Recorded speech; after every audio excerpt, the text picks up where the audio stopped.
8 de março, uma data que tem um significado muito especial para nós mulheres. Um dia para lembrarmos de todas as Marias, Anas, Franciscas, todas essas mulheres que fizeram e ainda fazem história.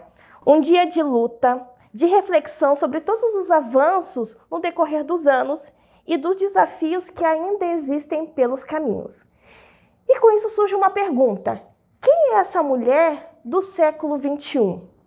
Para isso, o CAN convidou para uma roda de conversa, para um bate-papo, Patrícia da Glória, Josi Menezes e Lucélia Vargas, para falarmos sobre quem é essa mulher do século XXI, quais são seus desafios, seus sonhos, né? Bom dia a todas. Muito obrigada por terem aceitado fazer parte dessa roda de conversa para, de uma forma descontraída, falarmos um pouco sobre essa mulher do século XXI. E aí, quando a gente faz um balanço sobre essas lutas das mulheres, o reconhecimento dos seus direitos, né? O que temos para comemorar e também para reivindicar nesse dia 8 de março? Eu acho que o dia 8 de março é o momento da gente refletir um pouco mais.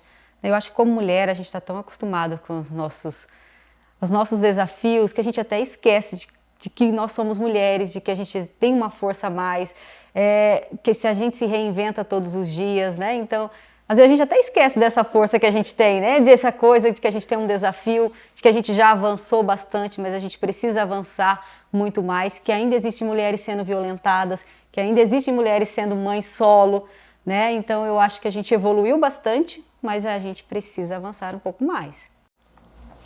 Exatamente. A mulher do século XXI, ela não é competitiva com o homem, né? Ela quer o espaço dela, ela quer impor as suas críticas e ser ouvida, né? E como a gente pode fazer esse bate-papo, conversar sobre esse tema, eu vejo que a mulher do século XXI, ela vem lutando por espaços, como nossa colega aqui colocou, muitas coisas para elas é normal no dia a dia, porque é um ato que ela pratica no dia, então nem percebe esse avanço. Mas a gente tem muito ainda o que percorrer, né? Eu sempre digo assim, que nós somos 50%, né, da sociedade brasileira, e a força está conosco. Então a gente precisa acreditar mais em nós. Nós ainda, com todos os avanços que nós já tivemos no nosso país, Verdade. Nós ainda vivemos o sistema patriarcal, né? Onde é cultural da mulher ser preparada para servir o homem, né? Só que essa barreira vem sendo vencida e no século XXI a gente vê aí mulheres conquistando grandes espaços, né? Conseguindo impor a sua crítica, a sua fala.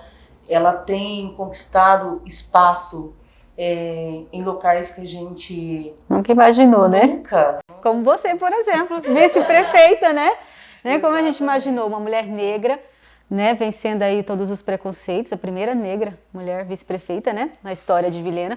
Então eu acho que é isso. E eu acho que quando a gente olha também para você e para tantas outras mulheres que ocupam cargos tão importantes, acho que a gente se sente representada ali também, né? Isso acaba também nos incentivando, dando uma força. A gente olha para aquela mulher assim, diz, nossa, eu me vejo nela também, ela tem uma força assim, eu também quero ser assim, ou se ela pode ser assim, eu também posso ser assim.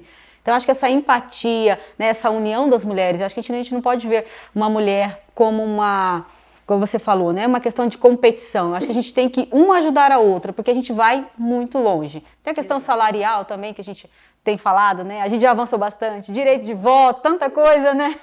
Isso, né, então essa mulher, ela hoje, assim, ela tem, né, inúmeras nuances, né, a gente pode dizer que ela é muito dedicada em tudo aquilo que ela se propõe a fazer, né? Seja dentro de casa, seja no trabalho, na sociedade. Hoje a mulher, a gente vê ela assim, em várias instâncias, né? Embora ela ainda seja muito subjugada, né? A mulher ela ainda é acometida de muito preconceito, né? A sociedade ainda assim, joga essa carga muito grande nessa mulher, mas aí ela acaba tomando, né, isso para si, porque a mulher ela se dedica mais, né? Tudo que ela faz é com muito amor, né? Com o coração, e isso assim traz alguns prejuízos que a gente tem visto, né? No nosso dia a dia, e se acentuou também nessa pandemia, infelizmente, né? Isso tem se acentuado cada vez mais, mas ela tem uma força muito grande, né? A mulher, embora ela tenha vencido toda essa trajetória histórica, ela tem se colocado, né, no seio da sociedade como uma força e que precisa ser cada vez mais potencializada.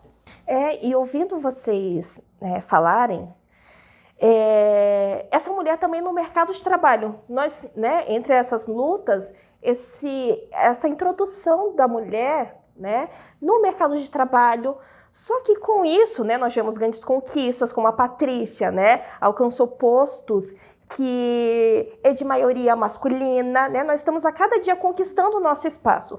Só que quando a gente fala em mercado de trabalho, eu fico aqui pensando, a gente também não deixou outras atribuições de casa, porque ela vai trabalhar, mas continua sendo aquela dona de casa, ainda cuida dos filhos, fica com essa responsabilidade da mulher, né? A gente pegou mais responsabilidades, eu acho. Essa mulher do século XX, eu acho que ela abraçou muitas coisas, está tendo que se desdobrar.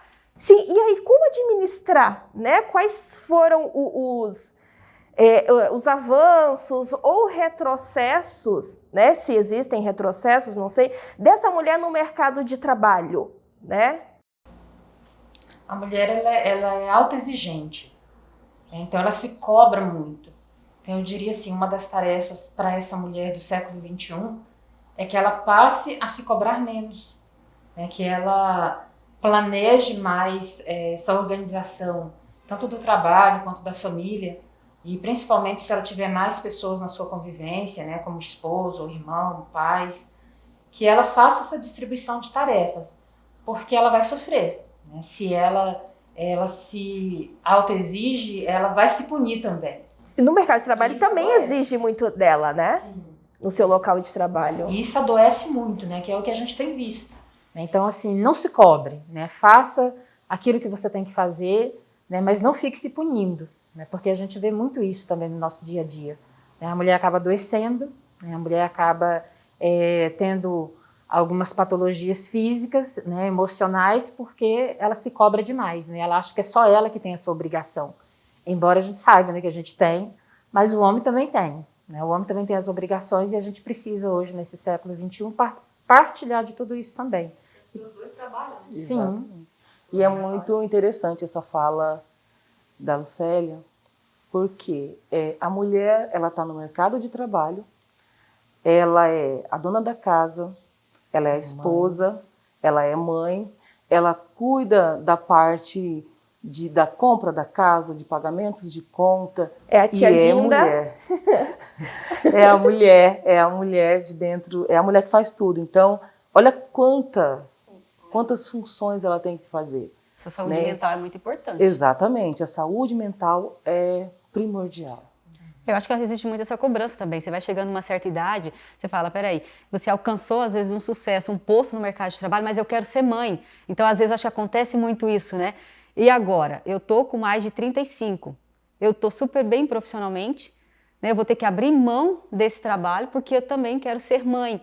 E aí, muitas vezes, eu acho que a Lucélia também já faz parte da assistência social, sabe melhor do que nós, essa questão de que às vezes a gente deixa os nossos filhos para que outras pessoas cuidem. Né? Então, assim, a gente ocupou vários espaços, é importante a gente saber dosar isso, porque realmente a gente se cobra muito, às vezes a gente nem dorme direito, preocupada no que vai servir no outro dia, como vai ser o trabalho, como que eu vou levar meu filho para a escola, né? Então tem muito, essa divisão de tarefas é muito importante. Só que também tem esse ponto, né, que às vezes a gente tem que ter consciência das nossas escolhas. Eu quero ser mãe, então eu tenho que lembrar que eu vou ter que abrir mão ou de parte do horário do período de trabalho, ou do meu trabalho, mas como eu posso me reinventar, então, para que eu não pare totalmente? Será que eu vou começar a fazer alguma atividade em casa? Será que eu consigo fazer um home office? O que eu consigo fazer? Então, a mulher, ela é muito versátil, ela consegue se reinventar. Mas aí, então, como que eu posso me reinventar para não deixar de ser mãe? Porque, às vezes, nós temos a realidade do país, nós que queremos ser mães. Às vezes tem 2, 3 filhos, deixa às vezes o mais velho para cuidar dessa criança, ou às vezes ou com uma avó. Então você perde esse vínculo às vezes com a criança, né? Então eu acho que essa função a gente precisa administrar melhor, Porque o que nós estamos criando aí é esses filhos para o futuro, né? Que vínculo que eu estou também criando com o meu futuro, com o meu filho para o futuro. Então essa cobrança, eu acho que ela é muito grande e às vezes a gente precisa, porque eu também quero ser mãe, então eu fico pensando como eu vou ter que abrir mão também de algumas coisas, né? Coisas que eu gosto de fazer. Então como que a gente tem que lidar com isso, né, Lucélia? Você que já é mãe. A gente precisa, a primeira coisa, né, é você ter o seu próprio planejamento consciente, né, de você, não algo que venha imposto da sociedade. Porque é muito comum as pessoas olharem e te verem com a vida estabilizada, te verem bem no seu relacionamento, na sua casa, e te falarem, ó, tá na hora de ser mãe. Mas quem tem que saber a hora de ser mãe é você. Essa cobrança, não é a sociedade, não é a família, não é o meio onde você vive. Você que tem que ter essa consciência, né, e se planejar. O que que eu quero? O que que eu e o meu companheiro... o que eu, enquanto planejamento familiar, eu quero para mim. Tá? A gente não pode pegar um modelo, uma pressão, né, e fazer com que aquilo seja imperativo nas nossas vidas. É o que a gente mais escuta, né? Quando é que você vai casar? Aí você casa. Quando você vai ter filhos? Aí você tem um. Aí depois, qual é o segundo? Quando vai ser o segundo filho, né? Eu me encaixo nessas duas falas de vocês, né? Eu fiz uma opção por agora não ter, porque tem todo esse contexto que a gente vem falando até então, né? E eu já estou com 43 anos, então essa pergunta intensifica muito mais. Eu sinto, às vezes, uma obrigação de ter um filho, né? A mulher tem que ter um filho. E não pensa na possibilidade de uma adoção, ela tem que gerar um filho. Então, uma cobrança eu sinto muito muito difícil. cobrada nessa parte, né? Parece que esse roteiro tem que ser seguido, ele não Exatamente. pode ser quebrado, né? Quando vocês falaram aí, esse bate-volta de vocês, realmente, eu vivencio isso na prática, né? É algo que eu não planejei para agora. Acontece algumas coisas que você não dá para você executar no momento, mas não perdi, ele está aqui. Mas a sociedade, ela cobra que tem que ser, que você tem que ser. Que a mulher tem que ser assim. E se você faz diferente, você também é cobrada. Então, essa questão da parte da saúde mental, para poder lidar com todo esse contexto, é fundamental também. Se você não quer ser mãe, tá tudo bem. Né? Se você não quer casar, tá tudo bem. Né? Eu acho que a gente tem que saber filtrar isso aí. A sociedade cobra demais, igual a Patrícia falou. Mas se você não quer ser mãe, tá tudo certo. Qual é o problema em relação a isso? É o que eu sinto dessa mulher do século XXI, naqueles espetáculos onde tinha aquele artista com uma vareta e girando vários pratos em cima, equilibrando. Eu sinto a mulher do século XXI com essas varetas, tendo que equilibrar esses pratos, com esses questionamentos. Mas você não vai ter filho? Mas você não vai casar? Mas você não trabalha, você só fica em casa, se você vai sair, quem vai ficar com seus filhos? Né? É muita pressão, muita cobrança, e a gente o tempo todo equilibrando esses pratos não podem cair. Chega uma hora que a saúde mental, ela vai para a gente, né? E aí, como tá a saúde mental dessa mulher no meio de todas essas pressões, cobranças? No mercado de trabalho também, a gente não pode esquecer que é uma triste realidade dessa desigualdade salarial, né? Dessas mulheres no mercado de trabalho. Então, no meio de tanta cobrança, né? Como é que fica o emocional dessa mulher? Como fica, trazendo pra gente, né? Como está o nosso emocional no meio a tudo isso? A mulher, ela tem a tendência, né, no geral, de se culpabilizar. Né? Ela vai assumir aquilo como uma culpa. Porque eu não obedeci aos critérios, né, que a sociedade exige. Eu tenho que casar, eu tenho que ter filho. Ou às vezes aparece uma oportunidade, ela tem filhos. Não, eu não vou trabalhar porque eu tenho filhos. Né? Então, assim, ela sempre, se ela não tiver essa consciência de si, né, do seu planejamento, ela vai se sentir culpada.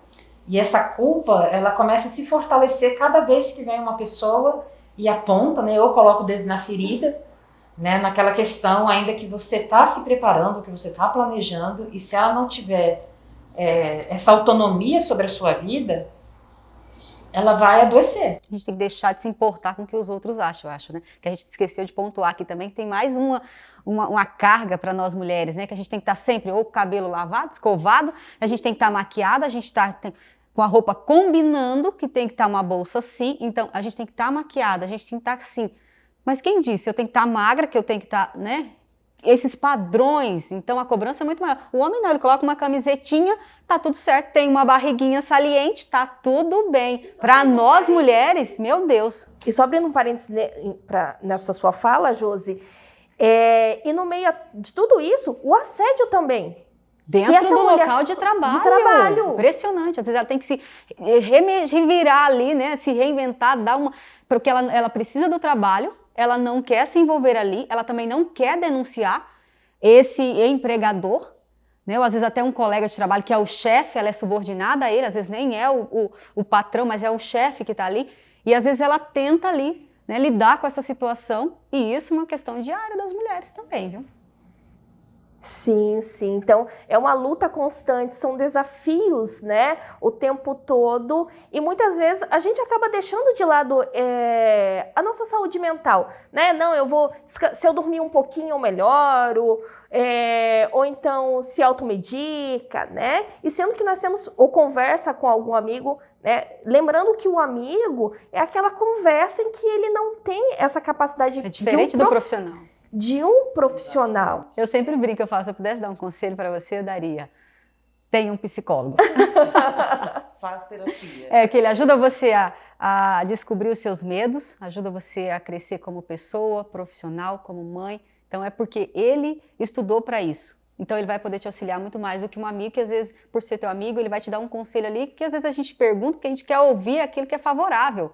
E às vezes a gente tem uma briga interna, a gente tem que lembrar que o cérebro, às vezes, psicológico, ele tenta nos sabotar, né? Criar medos, coisas que às vezes não existem, que te impedem de crescer, de ser a mulher que você tanto sonhou, de buscar os seus objetivos. Então, eu sempre brinco. Conselho, tem um psicólogo. O que a Josi falou é bem sério, né? Porque a mulher do século XXI, ela precisa, sim, dessa terapia. A mulher do século XXI, ela precisa desse profissional lhe mostrando como é a vida, né, a partir dessa nova perspectiva da inserção da mulher no trabalho, porque também se existia essa visão, né, de que eu só vou buscar o psicólogo porque eu estou doente, porque gravemente eu preciso desse profissional. O psicólogo é coisa de doido, não tem essa história? Não é. Doido, não é. Né? Então, assim, a mulher, ela precisa, sim, desse profissional, né, para estar mostrando qual tem sido o seu papel, né, diante de tudo isso, diante dessa árdua tarefa, né, mais prazerosa, porque a mulher, né, como eu disse, ela é dedicada, ela gosta. Então, ele vai reposicionar essa mulher dentro daquela realidade. Então, por isso que eu estava dizendo aqui, né, que essa fala geral de que a mulher tem que ser isso e aquilo, né, ela não pode ser aceita. Mas dentro de cada realidade a gente sabe da importância da nossa vice-prefeita na nossa sociedade, né, de tudo que ela faz, mas ela tem que estar bem consigo, né, da Josi, né, o meu papel, o seu papel, mas cada um tem o seu contexto, tem a sua história, e essa história ela é muito válida. Então, a partir de um olhar de um profissional, isso vai ajudar muito a mulher nas suas tarefas diárias. E eu quero aproveitar essa roda, né, que eu sei que tem muitos homens também que estão nos acompanhando, eu quero chamar a atenção dos companheiros. Vocês não têm ideia a importância que vocês têm dentro de casa, porque hoje não é só o homem que é o provedor, a mulher também é o provedor. E eu digo sempre, se a gente não tem condições de pagar uma empregada doméstica, uma diarista, ambos têm que somar. Então, se todos estão provendo o alimento para dentro de casa, estão querendo construir, acho assim, nós mulheres temos que pensar bastante que tipo de companheiro eu quero para o meu dia, porque senão você vai sobrecarregar. Então, homens, ajudem suas mulheres. Às vezes um simples elogio, a gente tem a nossa TPM, a gente tem tantas coisas, os hormônios destroem a gente, resumindo é isso. Então a gente vai estar de bom humor, de péssimo humor, a gente vai se olhar no espelho e vai se achar ridícula, sabe? E às vezes um elogio, isso faz muita diferença na vida da tua esposa. Você não tem ideia da sua namorada, da sua companheira, enfim. Então, sejam mais cria mais essa empatia, tenta se colocar no lugar da mulher. É muitos desafios para nós mulheres.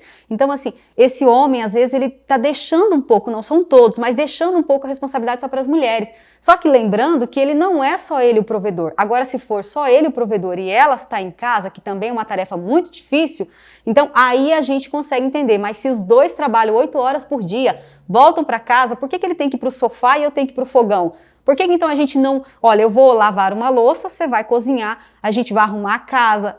Essa divisão de tarefas é muito importante, porque é saudável para o relacionamento. Ambos não ficam sobrecarregados, a gente consegue cuidar da saúde mental e melhora o relacionamento entre os dois. Então eu acho isso muito importante, fica a nossa dica aí para os homens também.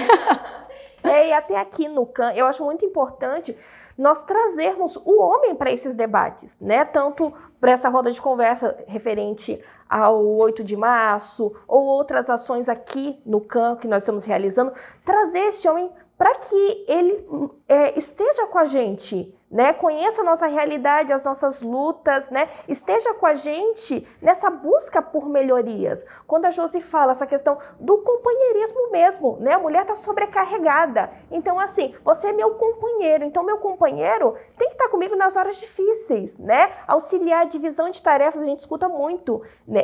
As mulheres se queixando das atribuições, né, das tarefas domésticas. Poxa, os dois moram na mesma casa, os dois, né, se alimentam ali. Então, por que essa responsabilidade só para um? Quando a gente fala sobre violência também, né, trazer esse homem para essa discussão, para essa reflexão. Então, eu acho muito interessante isso, né, trazer o homem para esse debate, trazer o homem para a nossa realidade e não ser contra ele. Essa fala da Eline é muito importante, eu acredito, porque o homem também ele pode ter sido criado nesse ambiente de que tem que ser assim.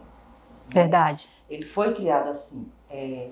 A mulher tem que fazer tudo e ele tem que chegar em casa e descansar. Tem que me servir na mesa. Exatamente. Então, assim, ele também tem que ser desconstruído para reconstruir. Verdade. Então, trazendo ele para esse debate, ele vai ver que pode mudar, ele vai ver que é assim. Que é Porque possível. a gente sabe que uma cultura não é fácil de você de mudar. Ainda mais culturas que é imposta pela sociedade, que vem de gerações a gerações, né? Minha mãe fazia isso pro meu pai, né? Então minha mulher também tem que fazer. Eu tenho na minha família pessoas que a mulher faz o prato pro marido, de uma forma que não seja muito frio, não seja muito quente, porque ele gosta da comida morna.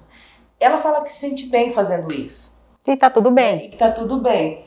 Então, ela foi ensinada assim e ele foi ensinado assim. Então, assim, a gente, dentro desse debate, dessa roda de conversa, a gente tem que também ver esse lado dele, no que confere nessa questão da divisão das tarefas em casa, né? Ele foi criado para ser assim. Então, ele vindo para o debate, ele participando dessa nova mulher que hoje está na sociedade, de alguma forma, ele pode desmistificar o que foi construído e fazer diferente. Eu achei interessante essa frase da Patrícia, que trazer esse homem para reflexão, para que ele possa desconstruir, né? Para que, através dessa reflexão, ele veja, poxa, né? Se isso acontecia alguns anos atrás, a mulher do século XXI não é a mesma, né? São outras demandas, outras realidades. A dinâmica da sociedade, ela mudou muito, né? Então, assim, a gente percebe que, como né, tá todo mundo analisando. Nesse período pandêmico, né, houve uma mudança social muito grande de comportamento, de pensamento. As pessoas, elas são dinâmicas e dentro dessa nova configuração, esse papel reprodutor não cabe mais. Porque com meu pai era assim, com a minha avó era assim, né, e o tataravô também era assim e eu vou continuar desse jeito. Não, a sociedade ela é outra, né? O papel da mulher hoje, ele é diverso. Então, precisa haver, né, aquele planejamento, né, que a gente havia falado sobre si, né, precisa haver também dos homens, né, precisa haver das novas gerações, porque não cabe mais esse pensamento, né, de continuar da mesma forma. Então, o ser humano, diante desse cenário pandêmico que se reinventou, nas suas relações também ele precisa construir, porque o ser humano ele é dotado de uma criatividade muito grande, né? Hoje a gente percebe assim, as novas gerações vindo com extremas capacidades que precisam ser exploradas, que precisam ser conduzidas, né? E é para isso que a gente tem os diversos setores da sociedade que contribuem com isso, né? Na formação dessas pessoas.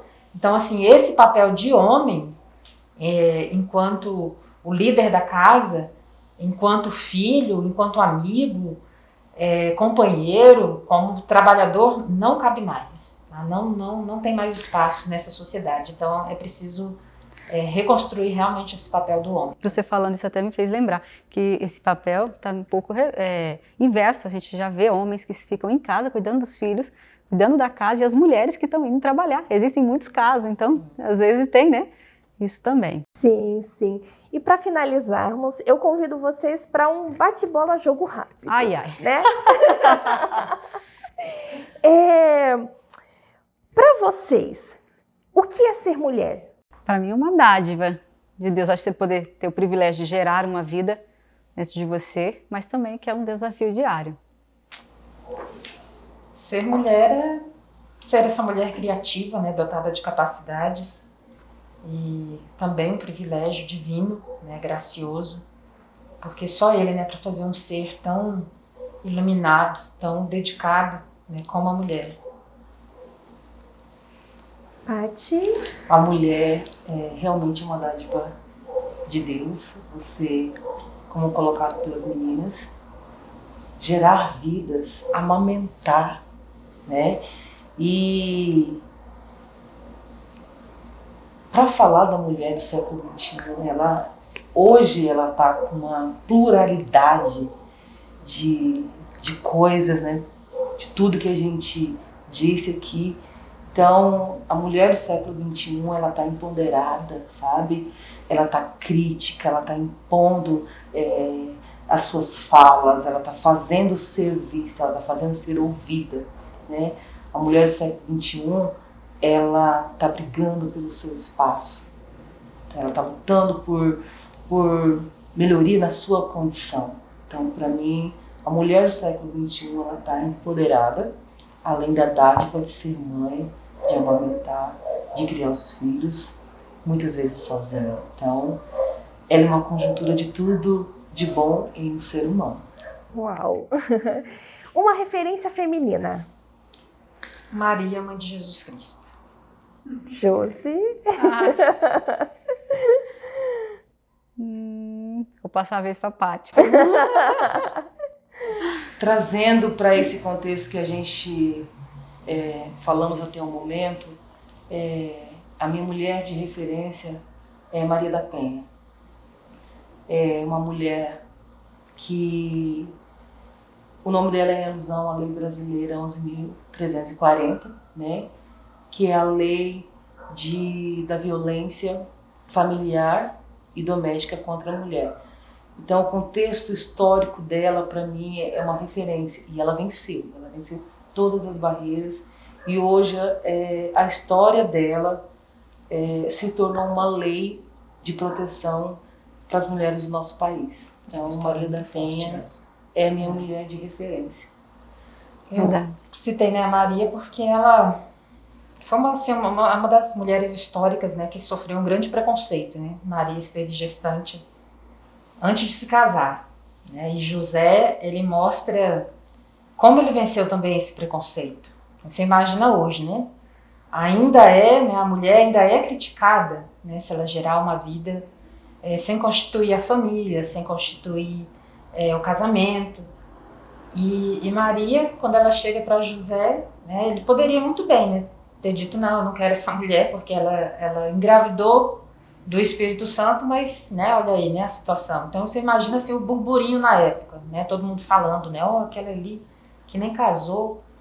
Então, e ao longo da sua trajetória, né, como ela se mostra sendo mãe, né, sendo uma mulher presente, né, na criação do nosso grande mestre, né, Jesus Cristo, que nos ensina, né, muitas lições. Então, só uma mulher muito sábia, né, para alcançar o que ela alcançou, né, e ter vencido tudo que ela passou. Então, para mim, assim, ela é uma referência muito grande. né, de mulher. As meninas falando aqui, eu pensando, poxa, uma referência, eu só consigo pensar na minha mãe. Assim, a gente tem várias mulheres que fizeram e fazem história, mas assim, eu pensando aqui, meu Deus, quem minha referência? Eu só consigo pensar na minha mãe, meninas.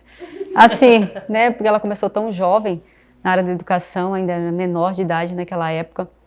Eu acho que estava com 17 anos e dava aula na linha, na zona rural, ia de bicicleta, me levava numa caixinha de papelão. Uma mulher que batalhou muito para estar onde ela está, então hoje está aposentada, ela me alfabetizou. Então assim, ela tem uma história de vida, então, quando no meu dia a dia que eu vejo algumas coisas, ou que eu quero desanimar, ou algo nesse sentido, então ela é a minha referência mais próxima. Então, assim, eu não consegui pensar no nome, assim, né, dessas tantas mulheres importantes pelo mundo afora, mas eu consigo a minha referência, assim, com quem sempre eu me espelho, quando eu estou num momento de dificuldade que eu lembro, é a minha mãe. E o que o eu de hoje, qual o recado do eu de hoje daria para o eu do passado? Não se cobre muito. Você não vai dar conta de fazer todas as tarefas com perfeição. Então, assim, não, por mais que você se esforce, por mais que você se dedique, né, sempre você vai deixar uma falha. Então, assim, nem Jesus Cristo, né, que agradou a todo mundo, foi perfeito, que dirá nós mulheres, né, que hoje no século XXI assumimos tantas tarefas. Então, o que eu digo é, se chegar uma oportunidade para você, abrace, se dedique, mas não se cobre, tá? Não se cobre porque você vai adoecer, tá? Você não vai dar conta de responder a todas as expectativas. Então, você tem que procurar reduzir, né, também essas expectativas, principalmente nas outras pessoas, né? Você não pode fazer com que as pessoas esperem mais de você. Qual o recado que a Patrícia de hoje daria para a Patrícia do passado? Eu diria que ela está no caminho certo, que tudo que ela planejou vem se concretizando no decorrer do tempo. E um planejamento desses, que a Patrícia do passado planejou, que a Patrícia do futuro executa, é a educação. Ela abre portas, ela mostra caminhos, né? Então, continue buscando, vá atrás dos seus sonhos, acredite em si mesmo, né? Tudo tem um planejamento e tudo depende de um estudo de planejamento, estudo de financeiro, de como você vai fazer. E isso envolve educação. Então, a Patrícia do passado, ela acreditou que a educação transforma. A Patrícia do presente continua acreditando, porque ela viu a diferença que isso fez e faz. E o que ela diz para as mulheres do presente é isso: acredite em si, a educação potencializa e vai em busca dos seus objetivos. Eu diria que deveria ter tido um pouco mais de calma. Era muito precipitada, tomava decisões muito rápidas, deveria ter sido, né, mais cautelosa em algumas coisas. Mas tudo tem, né, o seu propósito, eu acredito assim, né, porque a mentalidade quando era jovem é diferente quando a gente amadurece, né. Então, acho que você fez algumas escolhas, né, acelerou processos, deveria ter aproveitado um pouco mais algumas coisas, mas tá tudo bem agora aqui no futuro, a gente segue com os objetivos, vamos dizer assim, aquelas decepções, aquelas desilusões, tudo aquilo fez com que essa Josi hoje fosse um pouco mais forte, mais resistente. Então, eu vejo que essas experiências vividas com você, Josi, do passado, me fortaleceram hoje no presente. Então, obrigada, viu? Meninas, foi uma roda de conversa muito agradável. Mais uma vez, agradeço muito a presença de vocês, né, por compartilhar um pouco da história de vocês, da realidade de vocês, enquanto mulheres do século XXI. Então, muito obrigada a todas. Obrigada pelo convite. Mulheres, sempre avante, não vamos desanimar. Unidas, a gente sempre pode mais.